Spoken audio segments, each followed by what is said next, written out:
কে বলছেন? আল্লাহ তাআলা বলছেন তোমার উপরে প্রথম অধিকার হচ্ছে তুমি তোমার রবের নিষ্ঠার সাথে একেবারে একনিষ্ঠভাবে খুলুসিয়তের সাথে ইবাদত করবে। তুমি তোমার আল্লাহ ওয়াবুদুল্লাহ ওয়ালা তুশরিকু বিহি শাইআ, সেই ইবাদতের ভিতরে কাউকে কোনো শরীক করতে পারবে না।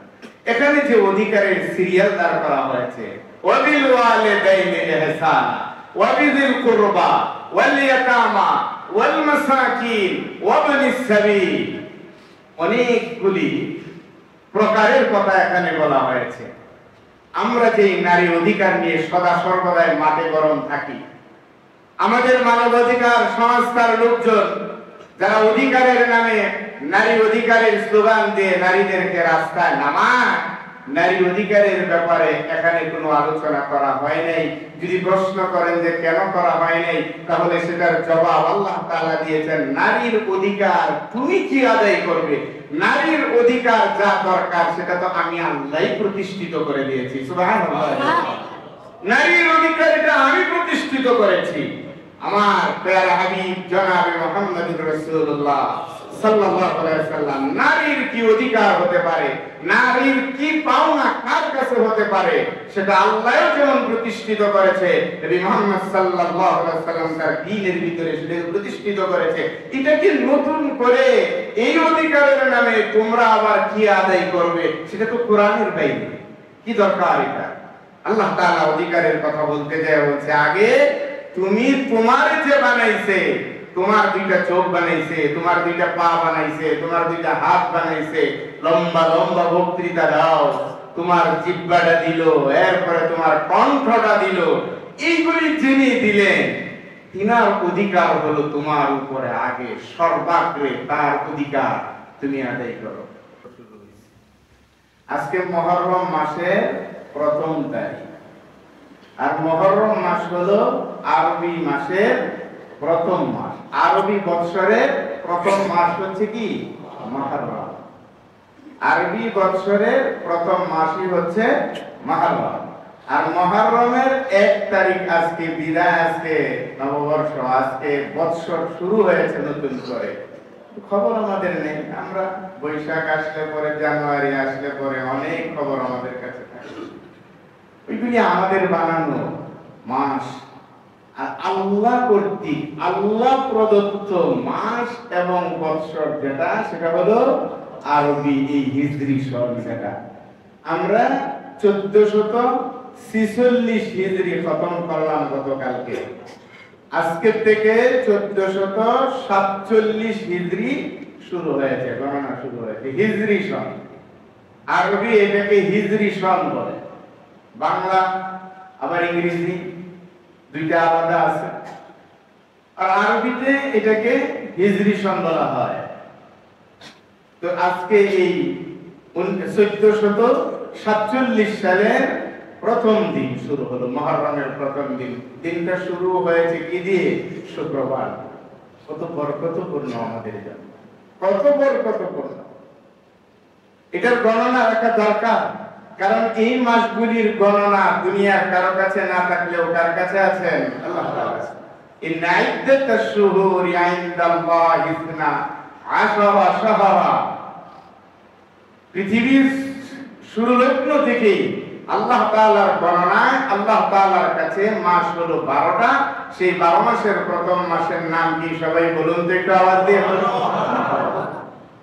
মুহররম মাস, সম্মানিত মাস, সম্মানিত মাস মুহররম মাস, আল্লাহ তাআলার কাছে খুবই সম্মানিত এক মাস।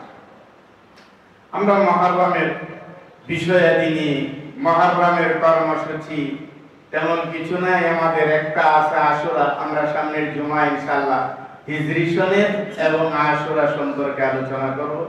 আজ আলোচনা করব আমরা এই মুহররম মাসে, যেহেতু বৎসরের প্রথম একটা দিন আছে, আজ আমরা এমন কিছু বিষয় নিয়ে আলোচনা করব যা আমার জীবনের পরিসমাপ্তি ঘটলে পরে আমার জীবনে কাজে লাগবে। এর চেয়ে দামি আর কি বিষয় হতে পারে?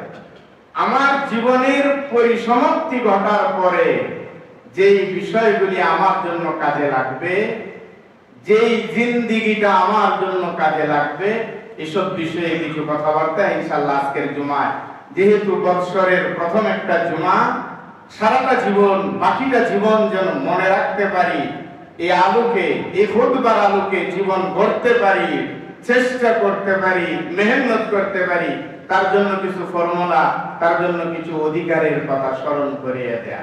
মানুষের কাছে শুধু নারী অধিকার, মানুষের কাছে শুধু মানুষের অধিকার নিয়ে অনেক কিছুই হয়, সেমিনার হয়, সিম্পোজিয়াম হয়, অনুষ্ঠান হয়, অনেক কিছু হয়, কিন্তু মূল অধিকার, মানুষ কার মূল অধিকারগুলি কিভাবে আদায় করতে হবে সেটা মানুষ ভুলেই গেছে। যারা মানব অধিকার সংস্থায় কাজ করে তারাও জানে না যে তার উপরে সবচেয়ে বড় অধিকার কার বার্তা, এটাও জানা নেই। আপনি মানব অধিকারের যিনি চেয়ারম্যান, যিনি সেক্রেটারি, তাদেরও যদি জিজ্ঞান, কাজ করতে করতে সারা দুনিয়া ঘুরতে ঘুরতে অনেক পেরেশানি তাদের, কিন্তু তাকে যদি জিজ্ঞাসা করা হয় যে আরে ভাই তোমার উপরে কার কার বড় অধিকার আছে, এটা নিয়ে কোনোদিন ভাবছো? তখন সে বলবে ভাবার কোনো সময়ই পাইনি।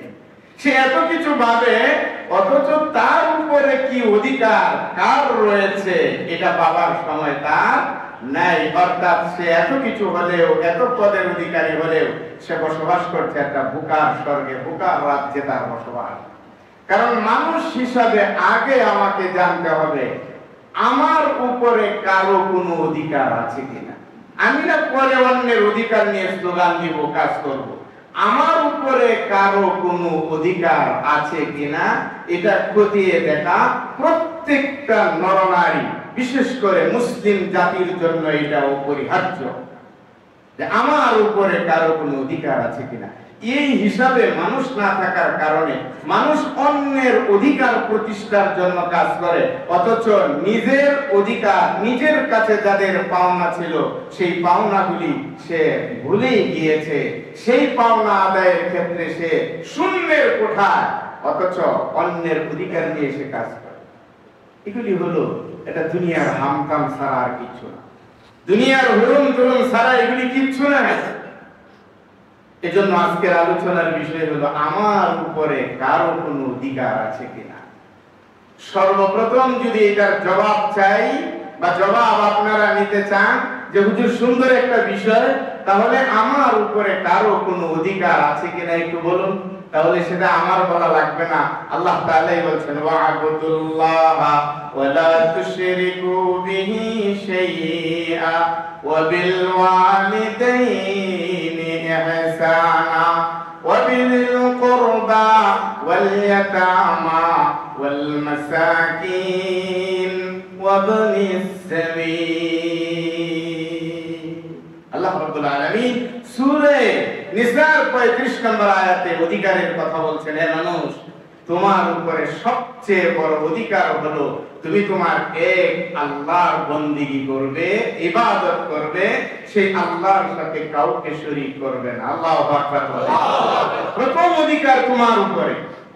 কে বলছেন? আল্লাহ তাআলা বলছেন তোমার উপরে প্রথম অধিকার হচ্ছে তুমি তোমার রবের নিষ্ঠার সাথে একেবারে একনিষ্ঠভাবে খুলুসিয়তের সাথে ইবাদত করবে। তুমি তোমার আল্লাহ ওয়া'বুদুল্লাহ ওয়া লা তুশরিকু বিহি শাইআ, সেই ইবাদতের ভিতরে কাউকে কোনো শরীক করতে পারবে না।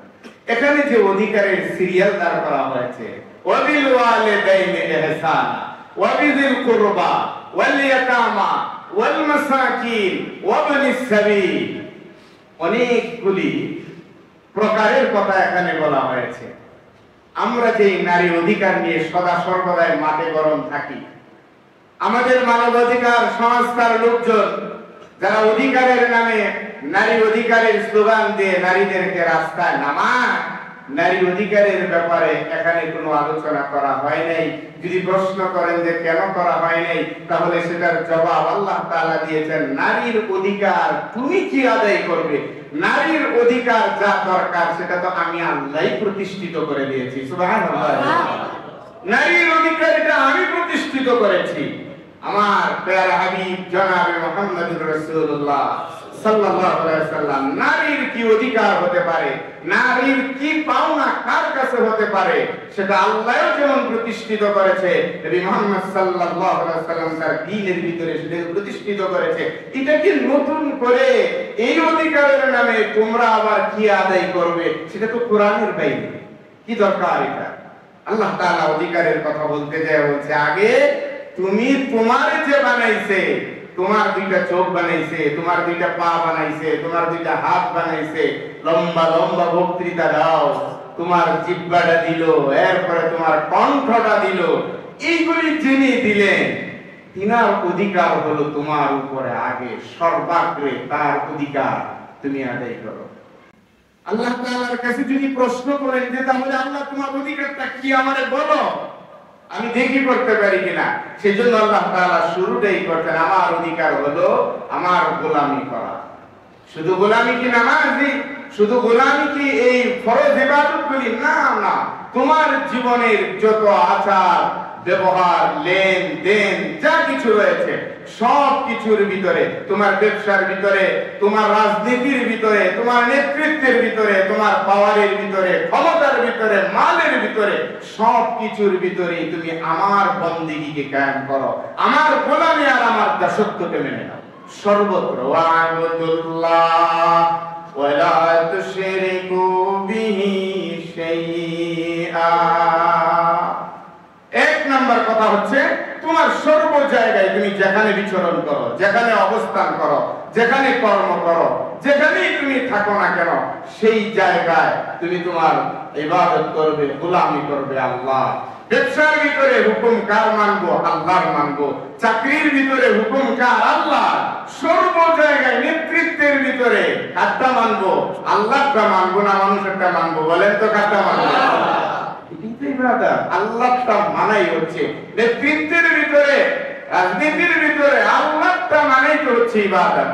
এটার বাইরে যাওয়া মানে মানুষতন্ত্রের ভিতরে ঢুকে যাওয়া, আর সেটার ভিতরে শান্তিও নেই, সেটার ভিতরে যিনি তোমাকে বানাইলো তার অধিকার তুমি রক্ষা করো নাই।